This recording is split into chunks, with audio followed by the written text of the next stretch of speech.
Et là, j'ai dit, mais bingo, c'est génial. Voilà, j'ai trouvé ma voie.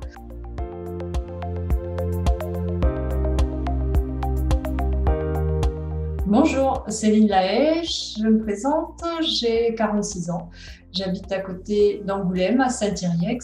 Pendant 25 ans, j'ai travaillé dans le monde du vin en vrac, qui est un milieu qui a énormément évolué ces 10 dernières années. Donc j'étais à mon compte, je voulais faire évoluer ma société, mais je ne savais pas trop comment faire. Parallèlement, j'avais des soucis de santé où j'étais toujours très fatiguée. Je faisais appel à tout ce que j'ai pu faire appel au niveau énergétique et autres. Et j'étais toujours fatiguée et je ne trouvais pas la solution professionnelle pour changer non pas d'activité, mais faire évoluer mon activité. Enfin, voilà, je me cherchais, je ne savais pas où j'en étais. Et puis, l'opportunité de vendre mon activité s'est présentée. Donc, je l'ai saisie. Mais je me suis retrouvée à me dire, mais qu'est-ce que je vais faire? Donc j'ai regardé sur Internet ce que je pouvais faire. J'étais toujours intéressée par tout ce qui était énergétique, décoration. Donc voilà. Et puis sur Facebook, en scrollant, la publicité de Françoise Chevalier est apparue. Donc j'ai regardé, elle est apparue plusieurs fois.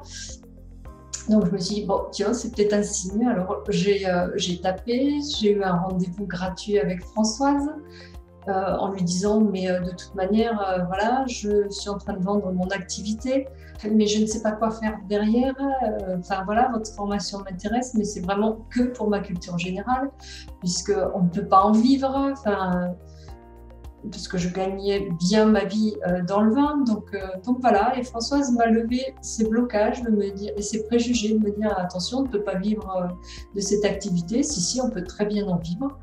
Bon, et quelques jours après, il y avait le salon du bien-être à Bordeaux. Et je suis allée avec mon compagnon, ma belle-fille, au salon du bien-être. Et donc, on rencontre Françoise et Émilie.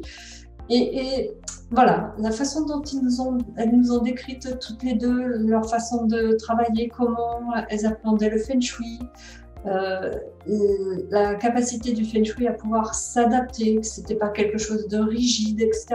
Bon, on est allé voir d'autres personnes qui faisaient du feng shui. Les présentations étaient très bonnes, mais c'était pas le même type de feng shui. C'était pas du feng shui tibétain et je me retrouvais pas dedans. Bon, mais on est parti du salon et puis quelques jours où j'ai demandé réflexion. Et puis j'ai appelé Françoise en lui disant, ok, je suis prête pour cette formation. Donc, j'ai commencé la formation au mois de février.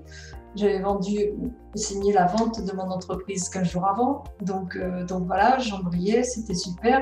Mais c'était dans ma tête pour ma culture personnelle.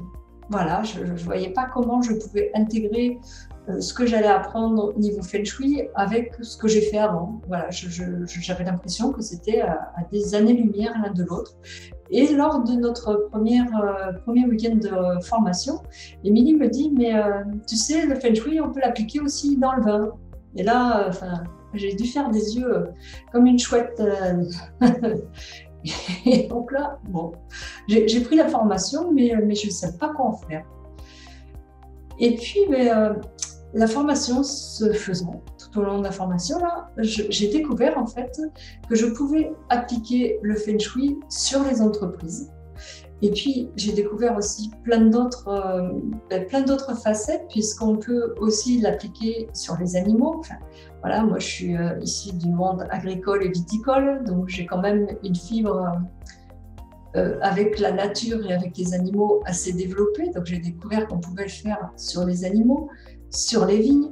Et là, je me suis dit, mais voilà, quand Émilie me parlait de joindre les deux bouts, eh bien oui, je peux appliquer le feng shui sur l'entreprise, qui est vraiment mon coup de cœur, et sur les vignes. Voilà. Donc cette formation de François Chevalier m'a non seulement ouvert l'esprit sur des choses que je ne connaissais pas, mais m'a permis d'appliquer des choses que je ne voulais pas dire, que je ne voulais pas reconnaître, pour pas qu'on me prenne pour quelqu'un de perché. l'appliquer dans la matière, dans une vie d'entreprise pour que les gens s'y sentent bien, pour que leur chiffre d'affaires se développe, dans la pérennité d'une parcelle de vigne, parce qu'il y a des maladies, il y a plein de choses qui s'est passées sur la terre, etc. Et là, j'ai dit, mais bingo, c'est génial. Voilà, j'ai trouvé ma voie. Donc, je remercie Françoise et Émilie pour toutes les connaissances qu'elles nous ont apportées, pour tout le soutien, je dirais presque quotidien qu'elles nous apportent. Et merci beaucoup.